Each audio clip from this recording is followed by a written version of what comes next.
پاشیۆم قابلەی ئەمن هاتوومەتەیە ئەمنیان هێناوەتە ئێرە. دوای بڵاوبوونەوەی راپۆرتێکی دەنگی ئەمریکا لەسەر ژنێکی بێلانە کە لە باخێکی سلەیمانیدا ماوەی 4 هەفتە ژیانی بەسەر دەبرد، لایەنە پەیوەندیدارەکان بەدەم ئەو خانمەوە دەچن. لە ڕوانگەی ئەو راپۆرتەی دەنگی ئەمریکاوە کە بەڕێزت پێی هەستای، ئێمە بە دوواداچوونمان بۆ کەیسە کرد و دەرکەوت کە ئەو ئافرەتە هیچ خانوولانەیەکی نییە، خەڵکی شاری هەولێرە، بەڵام لە سلێمانی ئەمایەوە.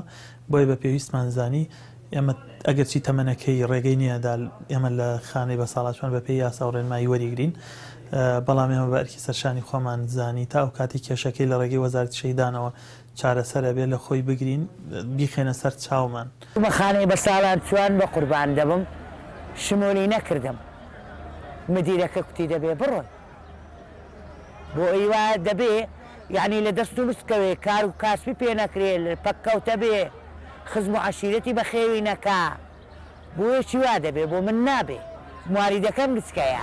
پاش راپۆرتەکەی دەنگی ئەمریکا، وەزیری کاروباری کۆمەڵایەتی حکوومەتی هەرێمی کوردستان پەیوەندی کرد بە دەنگی ئەمریکا و وتی بە پێمە ئاگداری و حاڵەتە نەبووینە، بەڵام بەدڵنیەوە خەمیشی لێ دەخۆین. قەوانینەکانی ئێمە ئافرەت لە 55 ساڵ دەبێت تەمەنی بەترتر بێ بۆ ئەوی بچێتە خانەی دەسەڵاتان، بەڵام لەبەر ئەوەی ئەو حاڵەتانەی کە زەڕور و جێویتن بەلای ئێمەوە گرنگن، ئێمە من وەکو وەزیر بە دەسەڵاتی خۆم بۆم هەیە ئێسنایپۆکەم دەکەم و دەیان بینە خانەکان. من بە ئێستێتە دەتوانم شوێنی لەم خانەکەمەوە. مەکتەبی شەهیدانی یەکێتی نیشتیمانی کوردستانیش پاش بینینی راپۆرتەکەی دەنگی ئەمریکا لە ڕێگەی وەفدێکیانەوە سەردانی ئەو ژنە دەکەن لە ماڵی بە ساڵاتوان و بەڵێنی پێدەدەن.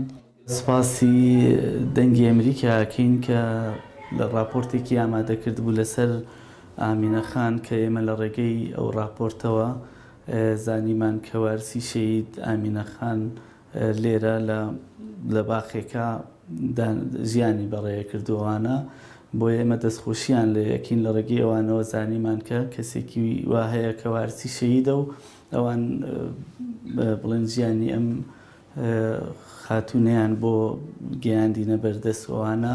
ئەو خانمەش باز لە گۆڕینی دۆخی گوزەرانی دەکات بەهۆی راپۆرتەکەی دەنگی ئەمریکاوە. زۆر مەمنونی ئەو برایانەمە یەکێتی نیشتیمانی کوردستان دەستگای شەهیدانە منیان بەسەر کردوتەوە پاشی ئەم قابلەی. ژیار محەممەد، دەنگی ئەمریکا.